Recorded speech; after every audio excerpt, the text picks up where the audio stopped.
Aquí, Blue. Aquí tenemos otro cadáver en esta cama. Parece que se trata de un disparo en la cara. Revisa esta habitación de atrás, por favor. 1. Hazlo bien. Estoy revisando aquí. Está bien, estás bien. Espera, lo tengo. Uno más. El 4 de enero de 2023, oficiales de policía en la ciudad de Enoch, Utah, realizaron un chequeo de bienestar en la casa de la familia Ait.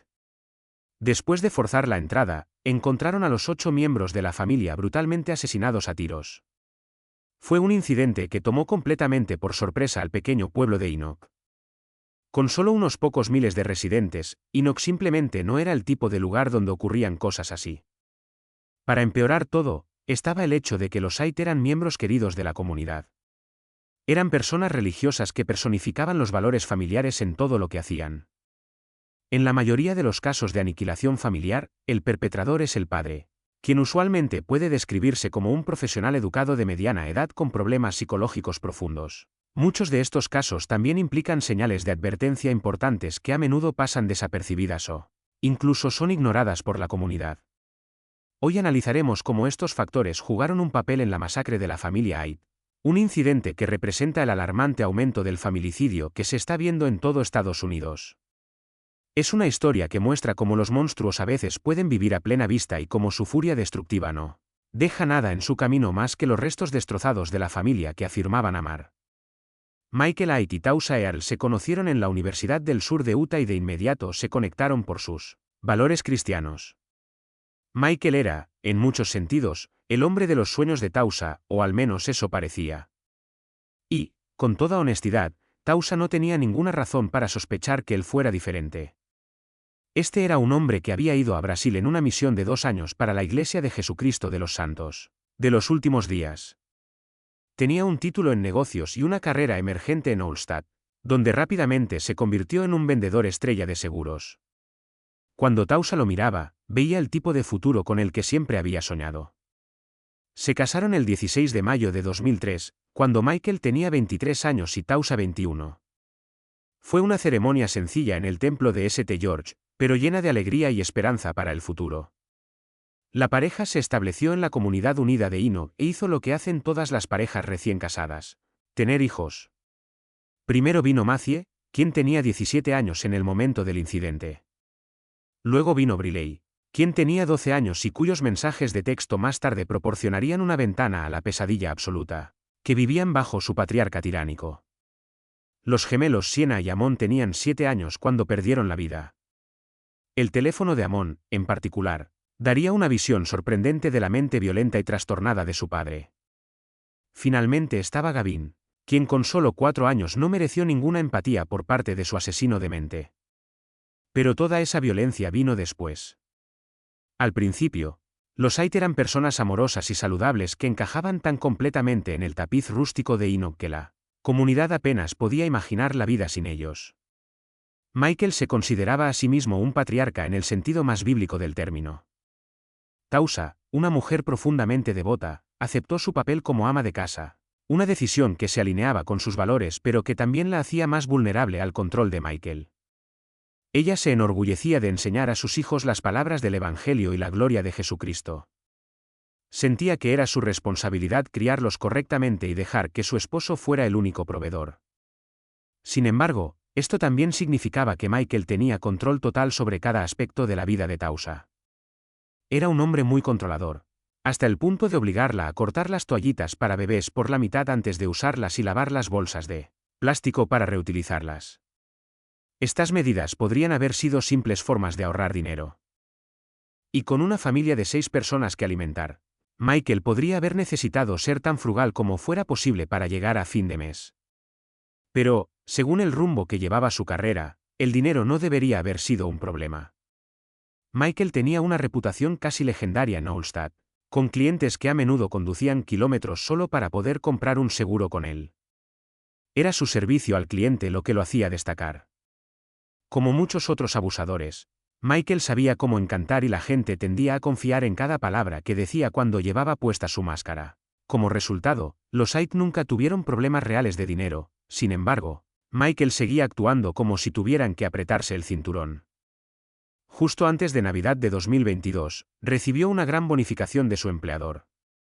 Era el tipo de dinero que la mayoría usaría para llevar a su familia de vacaciones, pagar los brackets de sus hijos o tal vez hacer algunas renovaciones en el hogar. En el caso de los Said, nadie sabía realmente a dónde fue ese dinero. Definitivamente no se usó para comprar regalos de Navidad para los niños, porque cuando se tocó el tema, Michael le dio a Tausa un total de $500 para comprar los regalos. En este caso, Tausa demostró cuán ingeniosa podía ser. Logró conseguir regalos que realmente disfrutaron sus hijos y esencialmente salvó la Navidad por sí sola. Su esposo no hizo nada para ayudar, algo que probablemente enojó a Tausa, pero ella concentró sus energías en asegurarse de que sus hijos disfrutaran de este momento especial del año. Esta no fue la única vez que Tausa tuvo que depender de su propia creatividad. Michael odiaba gastar dinero, incluso si se trataba de gastos necesarios. En una ocasión, notó que la mesa del comedor estaba rayada y reaccionó con furia, diciendo que los niños eran indisciplinados. Tausa, por su parte, salió a comprar algunos suministros con su propia mesada y reparó la mesa ella misma. También fue una jugada arriesgada, porque Michael nunca dudaba en mostrar su ira si ella gastaba más de lo que él le permitía. Le asignaba $300 para víveres y ni un centavo más. Y cuando Tausa una vez gastó $30 extra para reemplazar una alfombra, estalló de furia diciendo que ella debería haber comprado menos comida o compensado de alguna otra manera. No cabe duda de que Michael disfrutaba tener ese poder sobre su esposa. Al menos lo exhibía cada vez que podía.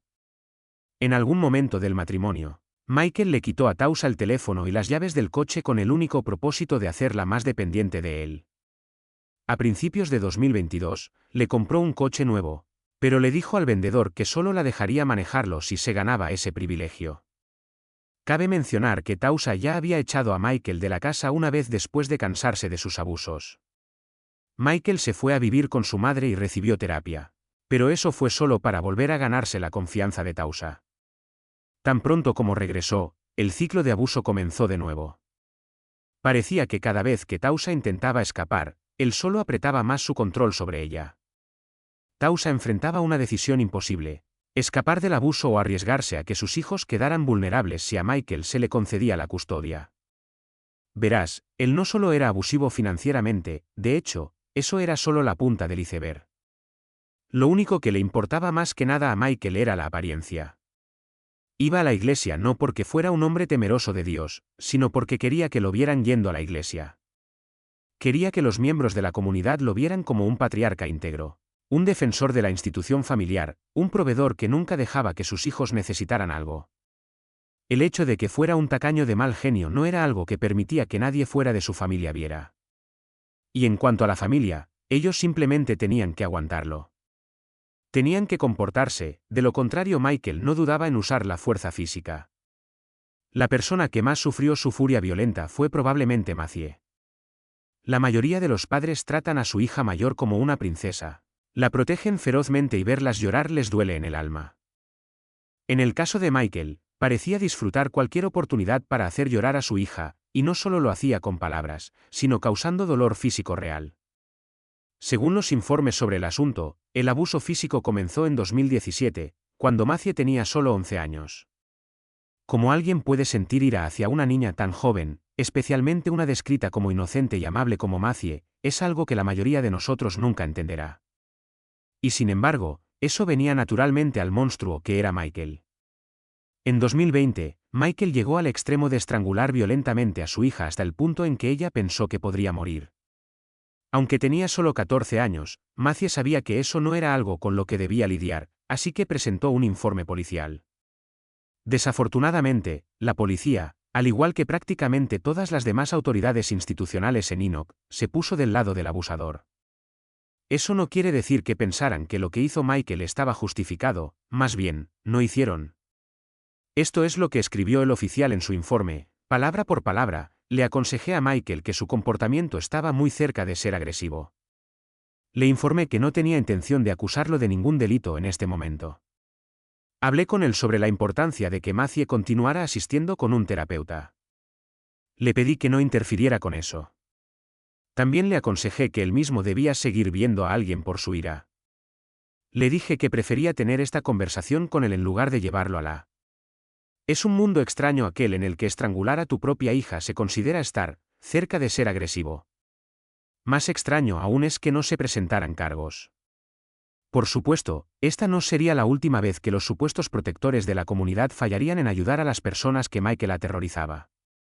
En enero de 2021, Matthew presentó un informe ante la División de Servicios para Niños y Familias de Utah, diciendo que su padre comenzó a gritarle a Tausha mientras conducía por la autopista, y giraba el coche tan violentamente que los niños quedaron con marcas rojas por los cinturones de seguridad. El informe también afirmaba que había arrojado a Matthew de cabeza contra un sofá. Aparentemente, la agencia ni siquiera aceptó el informe. El 8 de diciembre de 2022, Matthew presentó otro informe ante la DCFS, afirmando que su padre había arrojado a Amon al suelo. Los agentes llegaron a la casa de los Said, pero se marcharon sin entrevistar a Michael. Todo lo que hicieron fue decirle a Matthew que llamara a la policía si se sentía insegura. El año 2022 fue extremadamente deprimente para Matthew. Estaba en la secundaria y su padre constantemente la presionaba para que obtuviera buenas calificaciones. Había sido repetidamente ignorada por las instituciones creadas para ayudarla, a pesar de que ella hizo absolutamente todo lo correcto. La rabia que sientes ahora está justificada. Todos deberíamos estar enojados por lo que pasó con los Said, especialmente considerando cómo termina esta historia. Pero para hacer las cosas aún más trágicas, Tausha estuvo tan cerca de liberarse cuando Michael perdió el control por completo. Al igual que su hija, Tausha estaba tratando de encontrar una forma de neutralizar la amenaza que representaba Michael en su vida. Mientras Matthew hablaba con la policía y otras autoridades gubernamentales, Tausha intentaba hablar con líderes de la Iglesia de Jesucristo de los Santos de los Últimos Días, con la esperanza de que sus afirmaciones tuvieran algo de credibilidad ante. Los líderes de la Iglesia no hicieron nada para ayudarla. Varias quejas no llegaron a ningún lado. Los Said fueron dejados a su suerte. Al darse cuenta de que tendría que salir por sí misma de esa situación, Tausha comenzó a ahorrar lo poco que Michael le daba como mesada. El año 2022 también fue el año en que bajó de peso, empezó a hacerse manicuras y, en general, comenzó a cuidarse más. Como era de esperar, esto no le gustó nada a Michael. A Tausha no le importó. Estaba planeando divorciarse y había hablado con un abogado en diciembre de 2022 para poner el proceso en marcha. Todos los años de abuso habían hecho efecto, y ella podía ver que Matthew realmente estaba sufriendo. Simplemente no podía dejar que eso continuara. Pero el problema era que Michael no era el tipo de persona que dejaba ir las cosas que quería.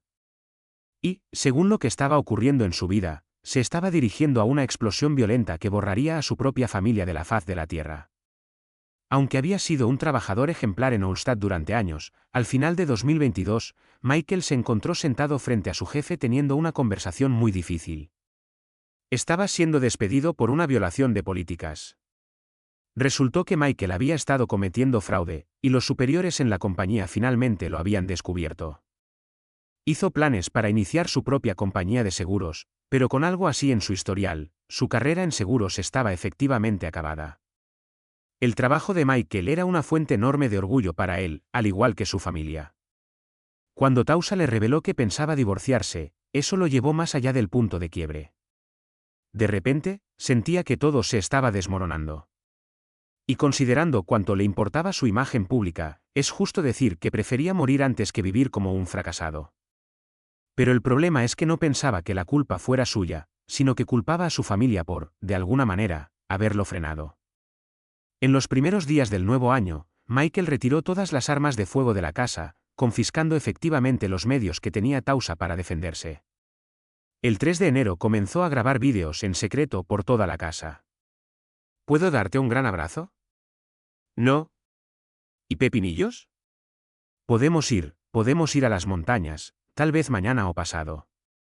Michael hizo muchas de esas grabaciones en la casa, algunas de las cuales incluían: ¿necesitas mi ayuda? Ustedes tres entren juntos. Sí. Bien, ven aquí.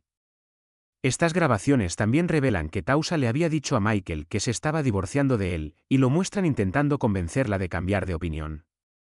Hace parecer que estás abandonando a tu familia, Así que ese puede ser un argumento en contra del padre que se va. Tengo curiosidad de por qué quieres tan agresivamente que me mude de aquí también, y no dejas que el sistema actúe, y por qué sientes que tienes que presentar una moción para sacarme de aquí. Nuestros hijos han mencionado, especialmente los dos mayores, que cuando estás aquí, todo es más tenso. Michael también parece hacer un espectáculo, llorando por lo difícil que intenta ser un buen padre. Intento ayudar, proporcionar, intento ser un buen esposo para ti, y lo siento si he fallado de muchas maneras.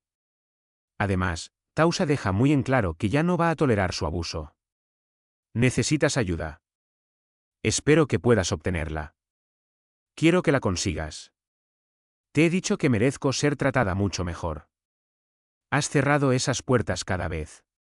Así que no tengo voz, Mike. No tengo voz.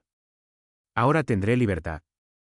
Alrededor de las 3 de la madrugada del 4 de enero, horas después de que Tausa le dijera a Michael en términos muy claros que su matrimonio había terminado, los vecinos reportaron haber escuchado una serie de fuertes explosiones. Supusieron que eran fuegos artificiales, pero la verdad era que Michael acababa de asesinar a toda su familia a tiros.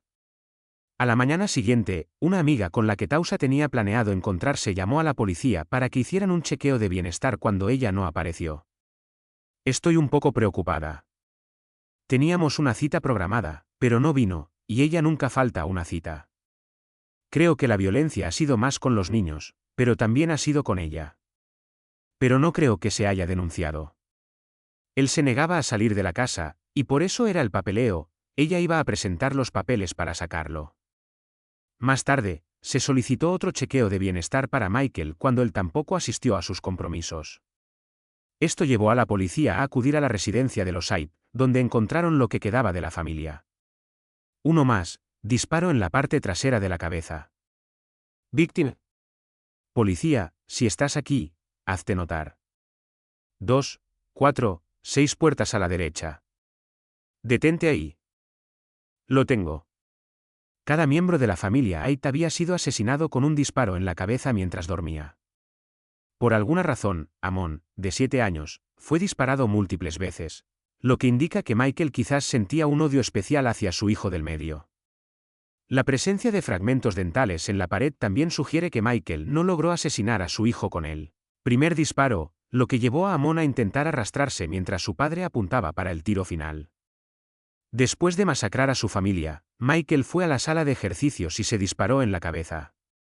Dejó una nota de suicidio culpando a Tausa de todo, alegando que ella había sido manipuladora y que no apreciaba todo lo que él hacía. La comunidad quedó en shock, pero la parte más indignante de esta historia, la parte que puede hacerte perder la fe en la humanidad, es cómo respondieron las autoridades locales durante la conferencia de prensa. Habíamos estado involucrados en algunas investigaciones con la familia hace un par de años. En este momento, preferiría no hablar de eso, pero sí, conocíamos a la familia. ¿Hubo algo reciente desde que se presentaron los papeles de divorcio? ¿Una orden de protección o algo? Nada reciente de lo que la policía estuviera al tanto. Sin responsabilidad. Sin vergüenza por las señales de advertencia que ignoraron. Una comunidad entera, supuestamente unida como una familia, que observó a un hombre violento acercarse cada vez más a lo que ahora parece inevitable, y miraron hacia otro lado. No habrá justicia para Tausa, Matthew, Briley, Siena, Amon y Gavin. Los defensores locales de la infancia lo resumieron mejor que nadie al decir: si pensamos en Matthew en este punto como víctima de abuso infantil, realmente hizo todo lo que el sistema le pidió. Y ahora, todo lo que tiene para mostrar por eso es una lápida con su nombre encima. No habrá justicia para Tausa, Matthew, Briley, Siena, Amon y Gavin. Los defensores locales de la infancia lo resumieron mejor que nadie al decir: si pensamos en Matthew en este punto como víctima de abuso infantil, realmente hizo todo lo que el sistema le pidió. Y ahora, todo lo que tiene para mostrar por eso es una lápida con su nombre encima. ¿Qué opinas de este caso? ¿Crees que esta tragedia podría haberse evitado si alguien hubiera tomado en serio las señales de advertencia? Nos encantaría leer tus pensamientos en los comentarios. Si te gusta cómo hacemos estos vídeos y quieres ayudar a que más casos como este salgan a la luz, dale like y suscríbete para más investigaciones profundas. Gracias una vez más por ver.